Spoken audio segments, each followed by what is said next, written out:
this is a story of a girl who was so motivated that she started a business and the business took off and she's not looked back after that. And yeah, that's almost a lie. So basically, my story starts by being an underdog at everything, which is fine. Um, I think I think it's more of a shock to people who are near me than to me myself. This usually started, with being at school. During my 10th boards, I secured around 48.92%. And my parents literally gave up on me because, in contrast to my brothers getting 70s and 80s and whatnots, I was at 48. So, yeah, they'd already given up on me. Then I went into college not knowing what to do. And I began my, life just as a normal teenager. And of course, I was an average at studies as well. 60-70% meant nothing then. I don't understand why that, barrier of someone's smartness is determined by how much percentage a person gets. But nonetheless, I had big dreams and I continued to pursue them. I have also been an underdog at my, at all these places that I work for. But I always worked very, very hard and I proved myself. I think the tipping point for me to think about starting my own business is when I got a salary hike of about 2.89%. For them, it was a very valid, salary hike that they've given me because of the amount of competition that's there in the market. But I felt like I deserve more than 2.89%. And of course, like I said, sapne to bade hai, and aapko, there can be a limit to anything. People can put you a 2.89, or I can, get low grades at school. But there is definitely no limit to the amount of dreams that I can have and the willpower to kind of fulfill them. And hence I decided that I wanted to start something where I don't really have to measure myself on the basis of, the salary hikes that I'm getting or probably the competition that is there around me. And that's how I just started my business.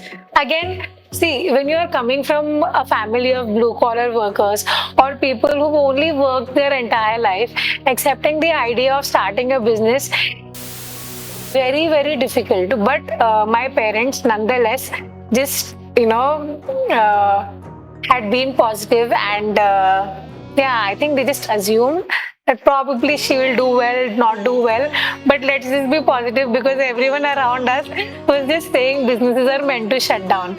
So and I started. Little did I know that a lot goes into building a business. It wasn't just pouring wax into containers and then starting to sell them.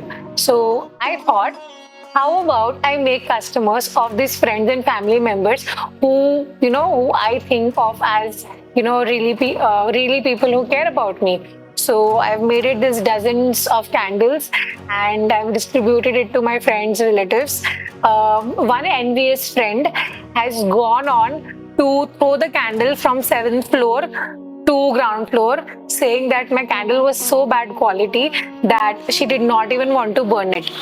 Okay. So, and we're still friends, and I think her opinion, my opinion of her and my business has kind of improved now since, we are here at the shop. A few of our friends tried our candles and said that even though the candles were good, they wouldn't want to pay for it because, we just don't burn candles. So then I thought, okay, maybe I'm doing something wrong. I'm just expecting to give out a free candle and I'm expecting that they'll start buying from me. And that's when someone told me, you have to kind of decide whether you're starting this for your friends and family or you want to sell to people outside of this circle as well. And that's when I started to work really, really hard. Knowing that I had to sell to people that don't even know me, and start building a business that I have zero prior training for was kind of difficult. Like all of y'all must have experienced, I think schools fail us to actually face real life. I was not taught how to make money. I was not taught how to start a business. So all of this kind of did not happen naturally. I had to learn on the go. I had to make a lot of mistakes, fall down, and then get back up again. So, like everyone else, I was cutting corners, whether it is, whether it is investing into right quality of raw materials, whether it is waiting, and polishing my product, or whether it is trying to decide what I really wanted to do. I kind of just went into flow and just tried to do things that kind of felt right until it was about a year and a half where I had exhausted a lot of resources in terms of time, money, and my efforts. Don't forget the underdog girl that's already kind of, on the brink of breaking apart.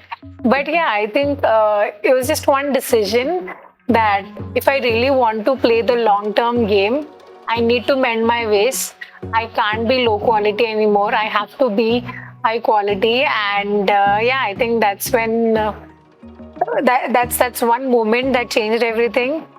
And it was not an overnight process, but a long-term process where I started to think about my business differently.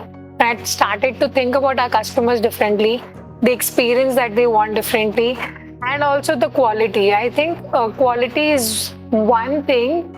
I mean, in a world where there are so many other candle makers, or in a country like India where there are so many other candle makers who are selling candles, one thing that differentiates our business from them is the high quality candles that we create. We do not cut corners in the raw materials that we use, in anything that we do. And something that's been very, very close to my heart has always been sustainability. I always feel that we must care for our planet, and hence I've always been very, very conscious about what we use, what we put into our, what we put into our creations. So yeah, and just the business intellect of growing it as well. So fast forward to 3.5 years, we are here in our first physical shop.